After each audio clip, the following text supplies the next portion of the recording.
ओम शांति। 23 दिसंबर 2025। आज की मुरली। मीठे बच्चे, जो संकल्प ईश्वरी सेवा अर्थ चलता है उसे शुद्ध संकल्प व निरसंकल्प ही कहेंगे, व्यर्थ नहीं। प्रश्न: विकर्मों से बचने के लिए कौन सी फर्जादाई पालन करते भी अनासक्त रहो? उत्तर: मित्र संबंधियों की सर्विस भले करो, लेकिन अलौकिक ईश्वरी दृष्टि रख करके करो। उनसे उनमें मोह की रग नहीं जानी चाहिए। अगर किसी विकारी संबंध से संकल्प भी चलता है तो वह विकर्म बन जाता है। इसलिए अनासक्त होकर फर्ज अदाई पालन करो। जितना हो सके देही अभिमानी रहने का पुरुषार्थ करो। ओम शांति। आज तुम बच्चों को संकल्प, विकल्प, निरसंकल्प अथवा कर्म, अकर्म और विकर्म पर समझाया जाता है।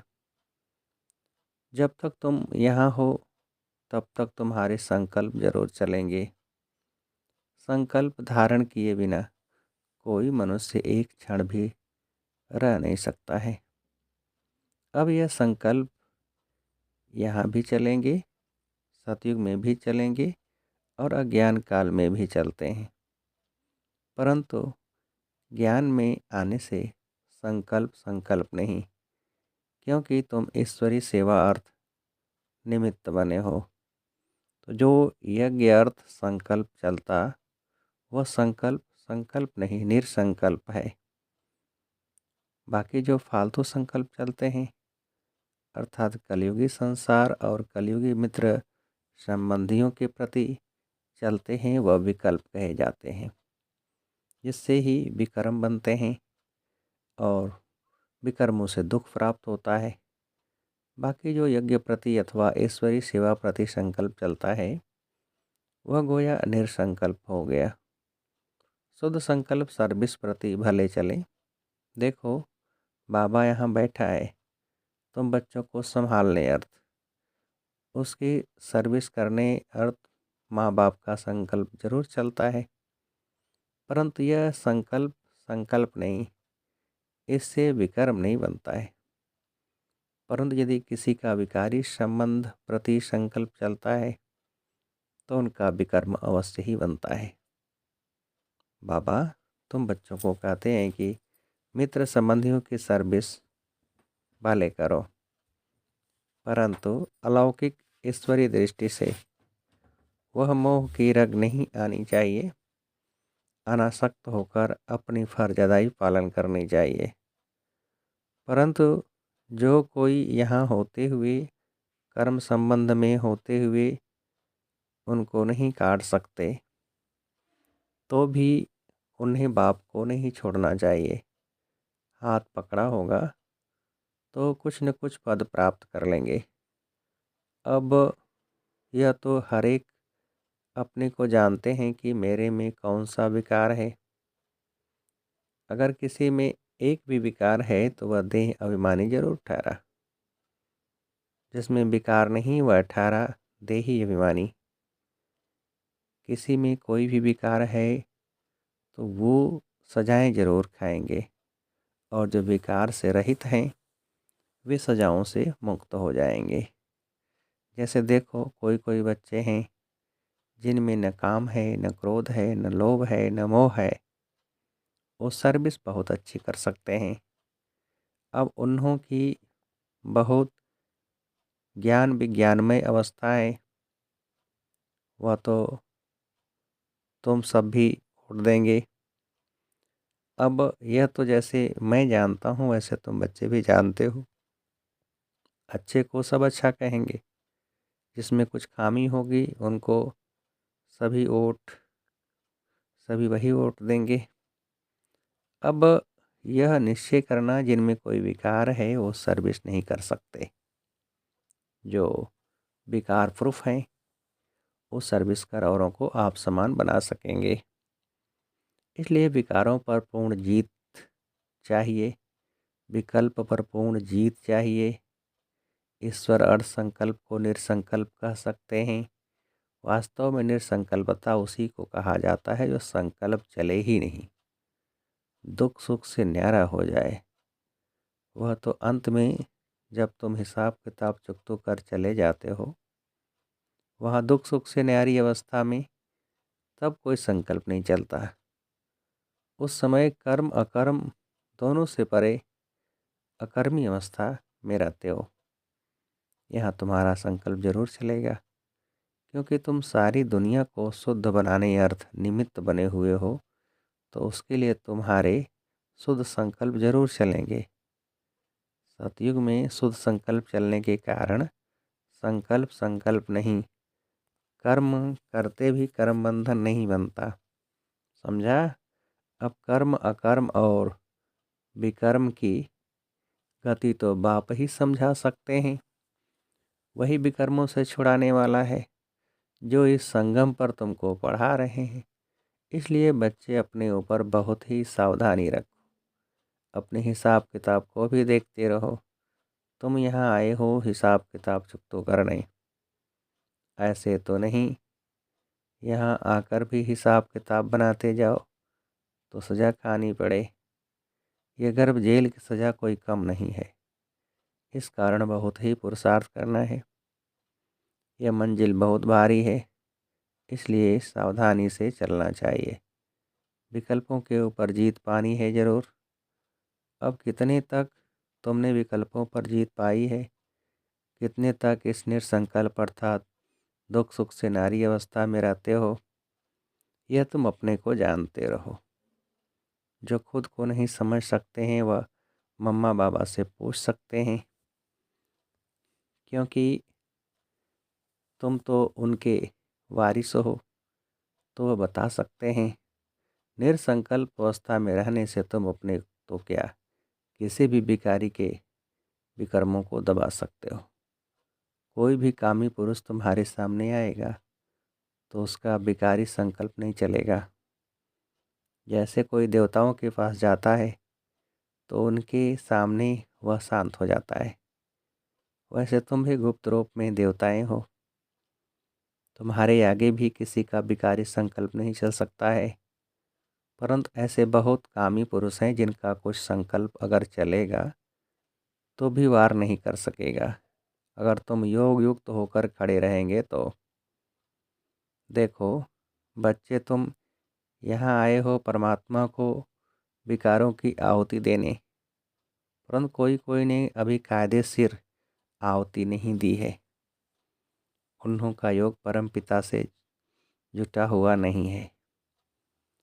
सारा दिन बुद्धि योग भटकता रहता है और देही अभिमानी नहीं बने हैं। देह अभिमानी होने के कारण किसी के स्वभाव में आ जाते हैं, जिस कारण परमात्मा से प्रीत निभा नहीं सकते हैं। अर्थात परमात्मा अर्थ सर्विस करने के अधिकारी नहीं बन सकते हैं। तो जो परमात्मा से सर्विस ले फिर सर्विस कर रहे हैं, अर्थात पतितों को पावन कर रहे हैं, वही मेरे सच्चे पक्के बच्चे हैं। उन्हें बहुत भारी पद मिलता है। अभी परमात्मा खुद आकर तुम्हारा बाप बना है। उस बाप को साधारण रूप में न जानकर कोई भी प्रकार का संकल्प उत्पन्न करना गोया विनाश को प्राप्त होना। अभी वह समय आएगा जो 108 ज्ञान गंगाएं पूर्ण अवस्था को प्राप्त करेंगी। बाकी जो पढ़े हुए नहीं होंगे वे तो अपनी ही बर्बादी करेंगे। यह निश्चय जानना, जो कोई इस ईश्वरीय यज्ञ में छिपकर काम करता है तो उनको जानी जानहार बाबा देख लेता है। वो फिर अपने साकार स्वरूप बाबा को टच करता है। सावधानी देने अर्थ तो कोई भी बात छिपानी नहीं चाहिए। भल भूलें होती हैं, परंतु उनको बताने से ही आगे के लिए बच सकते हैं। इसलिए बच्चे सावधान रहना। बच्चों को पहले अपने को समझना चाहिए कि मैं हूँ कौन, व्हाट एम आई। मैं शरीर को नहीं कहते, मैं कहते हैं आत्मा को। मैं आत्मा कहाँ से आया हूँ, किसकी संतान हूँ। आत्मा को जब यह मालूम पड़ जाए कि मैं आत्मा परम पिता परमात्मा की संतान हूँ, तब अपने बाप को याद करने से खुशी आ जाए। बच्चे को खुशी तब आती है जब बाप के ऑक्यूपेशन को जानता है। जब तक छोटा है, बाप के ऑक्यूपेशन को नहीं जानता, तब तक इतनी खुशी नहीं रहती। जैसे बड़ा होता जाता, बाप के ऑक्यूपेशन का पता पड़ता जाता, तो वो नशा व खुशी बढ़ती जाती है।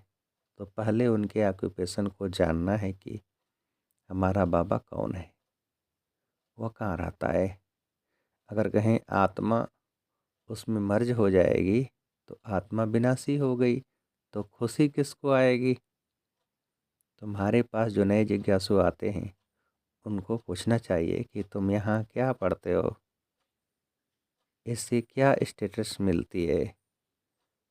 उस कॉलेज में तो पढ़ने वाले बताते हैं कि हम डॉक्टर बन रहे हैं, इंजीनियर बन रहे हैं, तो उन पर विश्वास करेंगे ना कि यह बरोबर पढ़ रहे हैं। यहाँ भी स्टूडेंट्स बताते हैं कि यह है दुख की दुनिया, जिसको नर्क, हेल अथवा डेविल वर्ल्ड कहते हैं। उनके अगेंस्ट है हेवन अथवा डीटी वर्ल्ड, जिसको स्वर्ग कहते हैं। यह तो सभी जानते हैं, समझ भी सकते हैं कि यह वह स्वर्ग नहीं है, यह नर्क है अथवा दुख की दुनिया है, पाप आत्माओं की दुनिया है। तब तो उसको पुकारते हैं कि हमको पुण्य की दुनिया में ले चलो। तो यह बच्चे जो पढ़ रहे हैं वह जानते हैं कि हमको बाबा उस पुण्य की दुनिया में ले चल रहे हैं। तो जो नए स्टूडेंट आते हैं, उनको बच्चों से पूछना चाहिए, बच्चों से पढ़ना चाहिए। वह अपने टीचर का अथवा बाप का ऑक्यूपेशन बता सकते हैं। बाप थोड़े ही अपनी सराहना खुद बैठ करेंगे। टीचर अपनी महिमा खुद सुनाएगा क्या? वह तो स्टूडेंट सुनाएंगे कि यह ऐसा टीचर है। तब कहते हैं स्टूडेंट सोच मास्टर। तुम बच्चे जो इतना कोर्स पढ़कर आए हो, तुम्हारा काम है नयों को बैठ समझाना। बाकी टीचर जो बीए एमए पढ़ा रहे हैं, वह बैठ नए स्टूडेंट को एबीसी सिखलाएंगे क्या? कोई कोई स्टूडेंट अच्छे होशियार होते हैं, वह दूसरों को भी पढ़ाते हैं। उसमें माता गुरु तो मशहूर है। यह है डीटी धर्म की पहली माता, जिसको जगदम्बा कहते हैं। माता की बहुत महिमा है। बंगाल में काली, दुर्गा, सरस्वती और लक्ष्मी, इन 4 देवियों की बहुत पूजा करते हैं। अब उन 4 का ऑक्यूपेशन तो मालूम होना चाहिए। जैसे लक्ष्मी है तो वह है गॉडेज ऑफ वेल्थ। वह तो यहाँ ही राज्य करके गई है। बाकी काली, दुर्गा आदि, यह तो सब इस पर नाम पड़े हैं। अगर 4 माताएं हैं तो उनके 4 पति भी होने चाहिए। अब लक्ष्मी का तो नारायण पति प्रसिद्ध है। काली का पति कौन है? शंकर। लेकिन शंकर को तो पार्वती का पति बताते हैं। पार्वती कोई काली नहीं है। बहुत हैं जो काली को पूजते हैं, माता को याद करते हैं, लेकिन पिता का पता नहीं है। काली का या तो पति होना चाहिए या पिता होना चाहिए, लेकिन यह कोई को पता नहीं है। तुमको समझाना है कि दुनिया यह एक ही है। जो कोई समय दुख की दुनिया अथवा दोजक बन जाती है, वही फिर सतयुग में बहेश अथवा स्वर्ग बन जाती है। लक्ष्मी नारायण भी इस ही सृष्टि पर सतयुग के समय राज्य करते थे। बाकी सूक्ष्म में तो कोई वैकुंठ है नहीं। जहाँ सूक्ष्म लक्ष्मी नारायण हैं, उनके चित्र यहाँ ही हैं, तो ज़रूर यहाँ ही राज्य करके गए हैं। खेल सारा इस कॉर्पोरियल वर्ल्ड में चलता है। हिस्ट्री ज्योग्राफी इस कॉर्पोरियल वर्ल्ड की है। सूक्ष्म तन की कोई हिस्ट्री ज्योग्राफी होती नहीं। लेकिन सभी बातों को छोड़ तुमको नए जिज्ञासु को पहले अल्फ सिखलाना है, फिर बेस समझाना है। अल्फ है गॉड, वह सुप्रीम सोल है। जब तक यह पूरा समझा नहीं है तब तक परम पिता के लिए वह लव नहीं जागता, वह खुशी नहीं आती। क्योंकि पहले जब बाप को जाने तब उनके ऑक्यूपेशन को भी जानकर खुशी में आवे। तो खुशी है इस पहली बात को समझने में। गॉड तो एवर हैप्पी है, आनंद स्वरूप है, उनके हम बच्चे हैं, तो क्यों न वह खुशी आनी चाहिए, वह गुदगुदी क्यों नहीं होती। I am son of God, I am ever happy master God. वह खुशी नहीं आती तो सिद्ध है अपने को सन यानी कि बच्चा नहीं समझते हैं। God is ever happy but I am not happy, क्योंकि फादर को नहीं जानते हैं। बात तो सहज है। कोई अज्ञान सुनने के बदले शांति अच्छी लगती है, क्योंकि बहुत हैं जो ज्ञान उठा भी नहीं सकेंगे। इतना समय कहाँ है, बस इस अल्प को भी जानकर साइलेंस में रहें तो वह भी अच्छा है।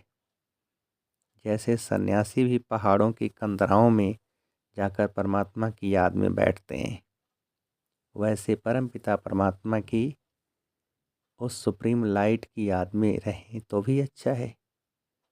उसकी याद में सन्यासी भी निर्विकारी बन सकते हैं, परंतु घर बैठे तो याद कर नहीं सकते। वहाँ तो बाल बच्चों में मोह जाता रहेगा, इसलिए वो तो सन्यास करते हैं। होली बन जाते तो उसमें सुख तो है ना। सन्यासी सबसे अच्छे हैं। आदिदेव भी सन्यासी बना है ना। यह सामने उनका आदिदेव का मंदिर खड़ा है जहाँ तपस्या कर रहे हैं। गीता में भी कहते हैं देह के सभी धर्मों का सन्यास करो। वह सन्यास कर जाते तो महात्मा बन जाते। गृहस्थी को महात्मा कहना बेकायदे है। तुमको तो परमात्मा ने आकर सन्यास कराया है। सन्यास करते ही हैं सुख के लिए। महात्मा कभी दुखी नहीं होते। राजाएं भी सन्यास करते हैं तो ताज आदि फेंक देते हैं। जैसे गोपी चंद ने सन्यास किया तो जरूर इसमें सुख है। अच्छा, मीठे मीठे से खेलते बच्चों प्रति माता पिता बाप दादा का याद प्यार और गुड मॉर्निंग। रूहानी बाप की रूहानी बच्चों को नमस्ते। हम रूहानी बच्चों की रूहानी बाप को नमस्ते। धारणा के लिए मुख्य सार पहली पॉइंट, कोई भी उल्टा कर्म छिपकर नहीं करना है। बाप दादा से कोई भी बात छिपानी नहीं है। बहुत बहुत सावधान रहना है। दूसरी पॉइंट, स्टूडेंट सोच मास्टर जो पढ़ा है वह दूसरों को पढ़ाना है। एवर हैप्पी गॉड के बच्चे हैं। इस स्मृति से अपार खुशी में रहना है। वरदान, विकार रूपी सांप को भी सैया बनाने वाले विष्णु के समान सदा विजयी निश्चिंत भव। विस्तार, जो विष्णु की शेष सैया दिखाते हैं, यह आप विजयी बच्चों के सहजयोगी जीवन का यादगार है। सहज योग द्वारा विकारों रूपी सांप भी अधीन हो जाते हैं। जो बच्चे विकारों रूपी सांपों पर विजय प्राप्त कर उन्हें आराम की सैया बना देते हैं, वह सदा विष्णु के समान हर्षित व निश्चिंत रहते हैं। तो सदा यह चित्र अपने सामने देखो कि विकारों को अधीन किया हुआ अधिकारी हूँ। आत्मा सदा आराम की स्थिति में निश्चिंत है। स्लोगन, बालक और मालिकपन के बैलेंस से प्लान को प्रैक्टिकल में लाओ। अव्यक्त सारे अब संपन्न व कर्मातीत बनने की धुन लगाओ। अपनी हर कर्मेंद्रिय की शक्ति को इशारा करो तो इशारे से ही जैसे चाहो वैसे चला सको। ऐसे कर्मेंद्रिय जीत बनो तब फिर प्रकृति जीत बन कर्मातीत स्थिति के आसनधारी सो विश्वराज अधिकारी बनेंगे। हर कर्मेंद्री जी हजूर जी हाजिर करती हुई चले। आप राज्य अधिकारियों का सदा स्वागत अर्थात सलाम करती रहे, तब कर्मातीत बन सकेंगे। अच्छा, ओम शांति।